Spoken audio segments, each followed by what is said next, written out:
This is a message for whoever requires it. Take a deep breath in, breathe out through your mouth as we connect with the message coming through. Make an intention that it's for your highest good. So deep breath in through your nose and breathing out through your mouth.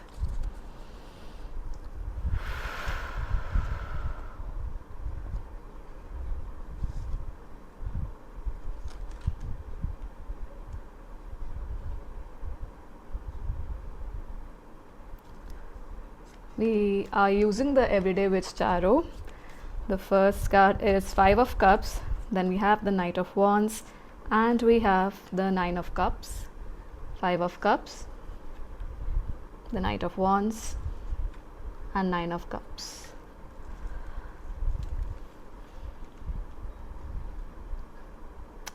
There's this first message coming through that to get over something from the past, there's more so a running away sort of an energy that's coming through to attain that peace, to attain that ease with the 9 of Cups here.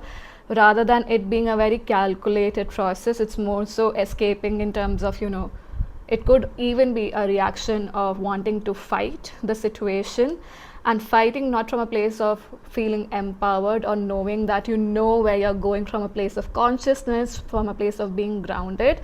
It's more so a reaction, and I feel like this reaction is coming through because this wound is associated with your personal power center, which is the solar plexus, because my attention and energy too is of course going to this golden balloon amongst the 3 balloons here. And the intention is definitely to create more ease, to create more peace, rather to inculcate more peace within the situation. This could be you trying to resolve things between people or resolve a dynamic that you have with few other people, wherein why why a certain person is reacting this way or another way, and you're trying to look at the situation from a higher perspective, yet these wounds, these emotions are now rising to the surface, they are erupting, and there is this ravenous energy within you where you now want to put an end to all of it in a very aggressive way, and that's completely fine. It's part of the process too, I would say. But what's happening is a rushed in energy. That determination to end this cycle is great, but to use it in a more mindful manner so that you can create this 9 of Cups is being, is the main message here that is being reiterated by spirit, by source. The cat and the crab that are playing here, or play fighting, I wonder. And this could be the situation, right? You are the person who is the 9 of Cups here, and you're trying to resolve something between 2 people with extremely different personalities, and the cat can represent Leo energy, that fire energy, and Cancer does represent, the crab does represent Cancer. So that is associated with home, with emotions, with mother, and cat is Leo energy again, so playing from the heart, or somebody who is more creative in nature, someone who is flirtatious too, because that's also Leo energy, someone who's quite innately somebody who does want to enjoy life a lot. That lust for life is associated with Leo energy, and also a heart centered energy. So you do want to have this environment around you where you are not bothered by the play fight or the arguments going on between these 2 beings, but it's just that the approach that you are applying right now has to be a bit different, because it's still coming from a place of feeling powerless rather than feeling that you know how to be at peace. So let's see what extra messages are around here, or anything as guidance that's coming through, because I'm using an oracle deck apart from this one, and it's the Angels and Ancestors Oracle card decks. I wonder if some of you are actually connecting with your archangels or ancestors, or both of them more at this point in time. It makes sense because we recently did pass the Day of the Dead as well, and Halloween energy, so it's all associated with that.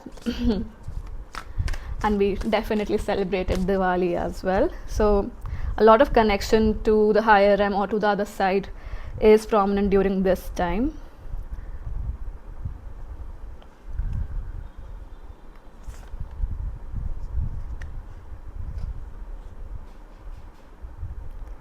Just give me a moment.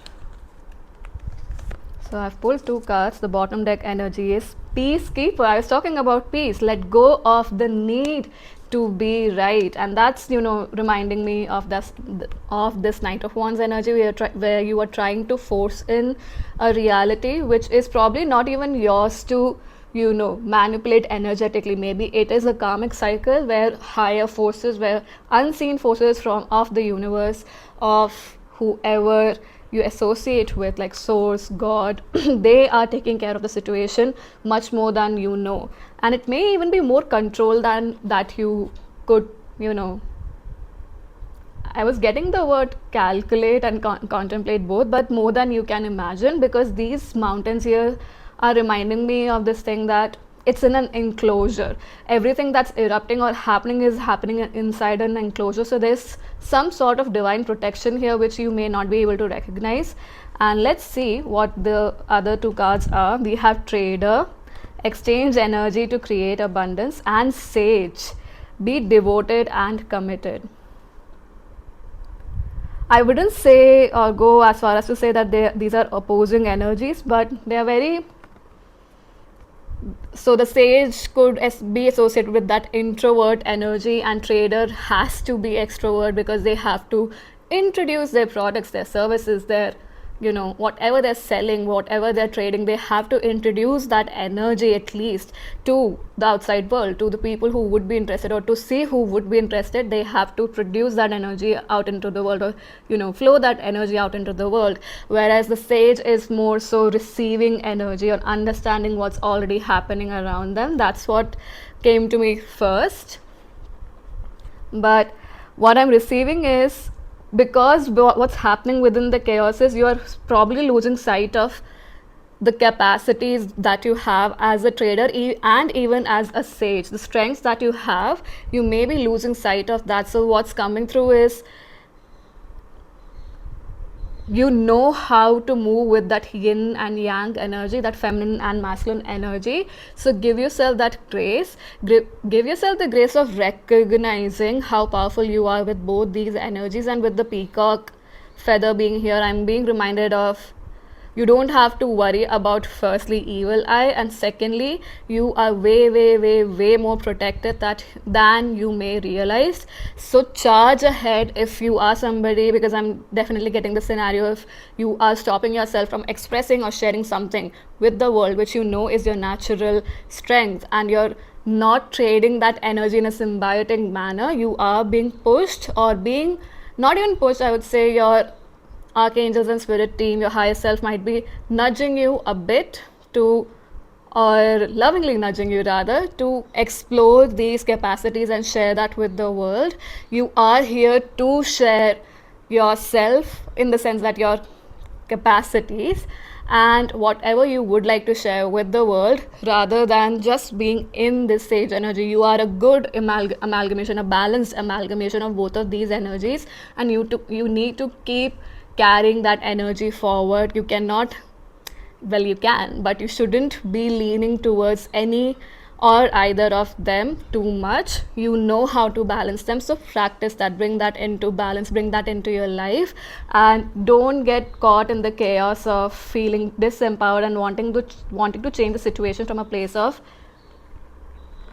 anger or aggression, which is not in an empowered manner at this point in time. What's coming through is actually balancing these energies, and moving forward is going to give you a very grounded approach. And that in itself, that energy that you would create once you have this balanced energy and you move forward, that in itself will bring in a lot of clarity, will bring in a lot of abundance as well.